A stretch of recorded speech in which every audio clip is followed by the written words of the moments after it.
Hi, and welcome back to the third season of Queer, Black, and Awkward. We have made it 3 seasons. I did not envision that when I first started it, so that is great. You can find the podcast anywhere you listen to podcasts, basically. iTunes, Google, just search up Queer, Black, and Awkward. And also, I have a Patreon page if you would like to see any exclusive interviews, deleted scenes, extended interviews. Check out Queer, Black, and Awkward / Patreon. Just look Queer, Black, and Awkward and then Patreon. So on today's episode, I have with me, introduce yourself. T. Everyone calls me T. The Maya Fergus, aka T. Yes, and tell us one fact about yourself. One fact about myself is I am Vincentian-born, Black, queer woman who does some pretty awesome art. Yes, that's very true. Another Vinci in the house. Yes, let's very go. rare to come by. So before I delve into the interview, I always ask my guests what's their mood and color. So I'll start first while you think about yours. My mood is a bit nervous because like behind the scenes there's like people in the back recording for a magazine, a web series that's gonna be coming out, so you can check it out on Extra magazine. So that's like pretty nerve-wracking. So I would say nervous, and my color is, I would say red because like I have red on. I guess I will say that I would say a little nervous, but also definitely excited. I don't think I've actually done a podcast before. First for everything. Yeah, so I think this is actually my first podcast, so that's pretty cool.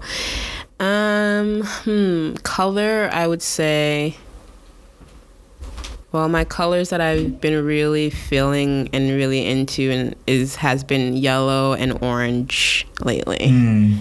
So I'm gonna say those 2 colors. Yeah, I love yellow. Yeah, that was like my main color for like 2019 in the summer. Yeah. That and what is it? Is it burgundy? That like that like winey, that deep kind of like brown. Yeah. Oh, no, I think like I know what you're talking. Brown, Yeah, but like not like very dark. Like it's on the fence. I think I know what you're talking. Like, yeah, like mahogany almost. Yeah. Okay. Yeah, that's totally say this is like my favorite color because like that on black skin is just like a different. Yeah, it hits different visually, you know. Yeah. So yeah. So just before we start, what are your pronouns? My pronouns are she, her, they, them. Perfect. Yeah. This is like always a great way to ask before you have a conversation with anyone, just so you don't be in the awkward situation where you're just like stumbling, trying to figure out, like just avoid all that awkwardness and just ask what's your pronouns. For sure. And you guys already know me, but like me, it's he and him. So you said that you were born in St. Vincent, right? Yes. When did you move to Canada, and did you move to Toronto right away, or? Yes. I came to Canada when I was 13. My mom had finally gotten my papers. She was here from I was 2 years old. So it took a while for her to get my papers, but she finally got my papers, and then I came here when I was 13, and we lived in Scarborough for a bit. And then we moved to like Don Mills and Shep. Don Mills and Shepherd area. Yeah. I used to live there. Yeah. Yeah, I did. Yeah, so that's where I spent pretty much like most of my young like adult life, I guess, and teenage life was that area. Yeah. Awesome. And do you know why your mom moved? Yeah. To Canada? I mean, she had just had me. She wasn't planning on having me. She was like 19, 20.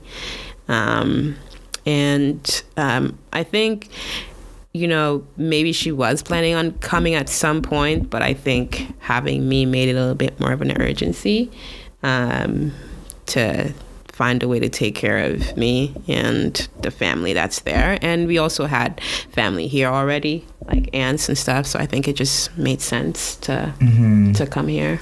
Yeah. So your mom moved because she had family here? She had family here. She had just had me. And I mean, she had also just finished school as well. And I don't know I don't know much. We've never really talked about that time, but I'm assuming also she didn't like necessarily probably know where she was going, where she was heading after school. Like St. Vincent, you have a few choices, right? You either continue school and try and go into like nursing or something, or you're pretty much traditional field. So I think maybe it allowed her to, you know, one, she had to figure out how to take care of me, and then two, she was like, maybe it would be a good opportunity. That's interesting. And did you notice like, or do you remember like any cultural differences when you moved, or everything was like pretty much the same? Oh, when I moved here to Canada? Yeah. Oh God, I hated it.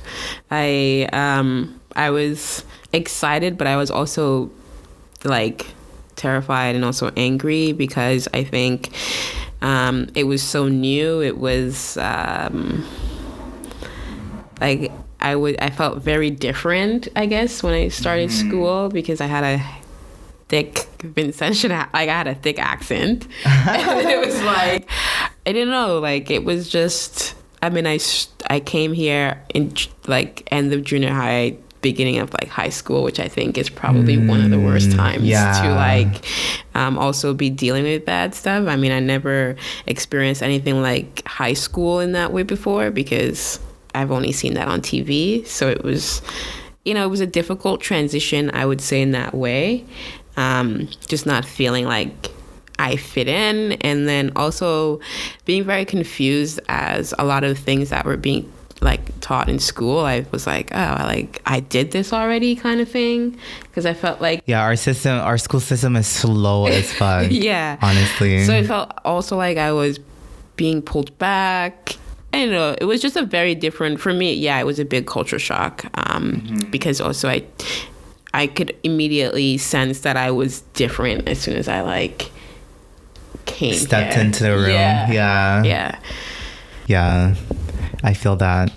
And because I don't hear it anymore, but like, can you still slip into that accent? Oh yeah. I totally do. Lots of people still say it. It's funny because there's definitely certain words I cannot say. Like what, for example? like drawer, you know, like people say drawer, like drawer, a drawer. Yeah. Like I say draw. Yeah. And my partner always makes me say tunda. Like she'll like say tunda, babe, say tunda. Because like the THs are hard to pronounce. Yeah. So I still say tunda. And like when I go to my mom still clearly has her accent. So I find when I leave my mom's, I'll catch myself like talking and then also like I talk like an old Caribbean person to my cat. So I find that it comes out it comes out a lot when I'm like cussing out my cat or something. like what do you say? Just like one example. I want to hear this. Like I always tell my cat, like, well, obviously something I heard obviously when I was little was obviously like, if you're not here, you'll feel. Like, oh yes, that is a classic line. If you're not here, you'll feel. And I always was told that I was too ina and too mako. Like my cat is always like in everything. So I'm always telling my cat that it's samako. You're giving me flashbacks of my childhood. I cannot. I'm screaming. That's hilarious. Yeah. I bet you like your cat is like multicultural now. Yes, definitely is. Yeah, it's funny. And so if the audience don't know, you're also a tattoo artist, among other things. So what piqued your interest into becoming a tattoo artist? So with that, I'm always trying to be clear that tattooing wasn't something where I was like, I'm going to be a tattoo artist. Mm-hmm. I always say the universe had other plans for me, and that was just part of it. The tattooing journey was just a plan that the universe had for me, not something I was like, I'm going to do this thing. I've always been an artist. I've always drawn. I've always been, that's just been something I've always wanted to do, was be an artist. I always wanted to be an artist who made an impact also on the world through my art. I've always wanted to be an impactful artist. Like I always wanted to be a singer because I always wanted to be like by Marley. So I always wanted to make a certain kind of an impact through my art. And I think with just that intention alone, tattooing came about. Because when I was 21, trying to figure out what I'm going to do after high school, I had tried to do early childhood education. I went to George Brown, dropped out after 3 months. Yo, I have a similar situation too. Yeah. And at the 3-month mark, I was like, fuck this shit. Yeah. I dropped out after 3 months. Really wanting to do architecture, but then again, I was like, I'm not doing all this school. Just wasn't my jam. And, I didn't know what I was going to do. I was still trying to figure out how I'm going to please myself and also please my parents, I think. Because I knew for a fact my mom didn't necessarily probably want me to be an artist, because, you think about the future, I guess, Yeah. They don't want you to be like a starving artist, Yeah, exactly.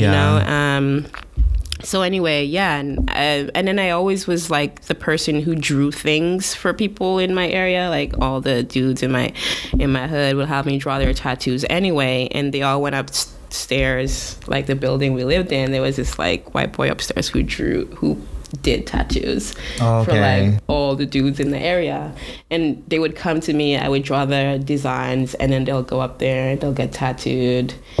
And then I was just like, I was dating someone at the time, and she needed a tattoo she was going to get a tattoo for her birthday, and she asked me to draw it for her. That's what I did, So I drew it for her, and then I went with her to get the tattoo, and she was apparently going to this guy who was like known for tattooing like black people, and so I went with her to get the tattoo, and dude was like, oh, like, great drawing. He didn't have to do much to make it tattooable.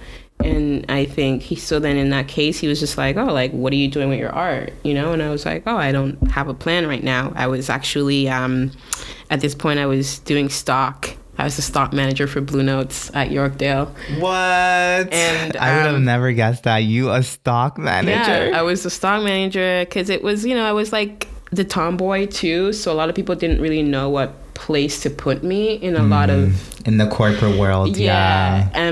So stockroom just made sense. Like I was masculine, I could like lift things, like that typical.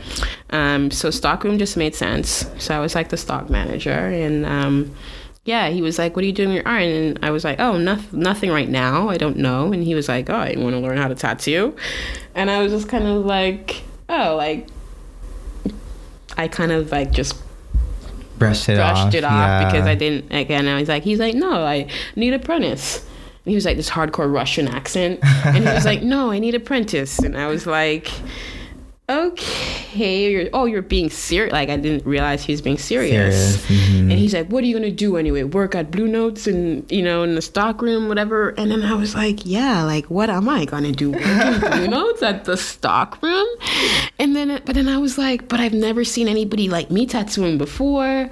Like, then all these questions just started coming up, and I was like, where am I gonna fit into this world if I did say yes? Because I realized when he asked me the question that I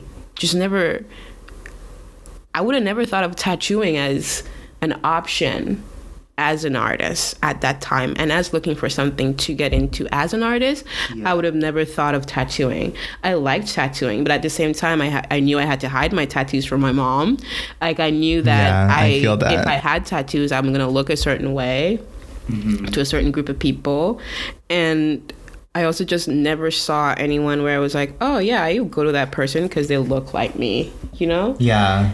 And so I was like, oh, let me think about it, and then it just couldn't leave my brain. I couldn't stop thinking about it. And then I was like, yeah, let me give it a try, because I think it would be cool if someone did come in here and was like, oh shit, like, you work here? You tattoo? That's freaking cool. And especially if we were especially if we were similar, like, we felt that we related in a way, and I think that's really why I said yes. And that's why I feel like, again, it was just that decision was made for me, because it's now been, I felt now made an impact with my art in that industry. I feel like I can say that for myself. Yeah, for sure. Because like, I felt like the same way with podcasting. Like, I never planned to do this. Like, I'm primarily a filmmaker, and that's the path that I was going on. And then I just so happened to like just trust like the universe and just like listen to like what the signs and like what to do, instead of like having this vision and just like let life do its thing. Yeah, totally. I mean, I'm glad I said yes. I mean, it's been an interesting journey, but like, I don't think that I would go back and change it. Yeah. It's always the things that are the most spontaneous that like brings the most joy in your life, for sure. And can you tell me like what or who influences you as an artist? I mean, there are definitely a few influencers out there. I would say for sure.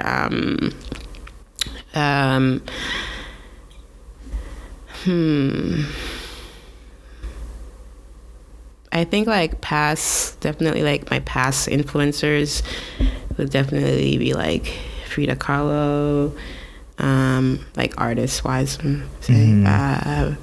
definitely I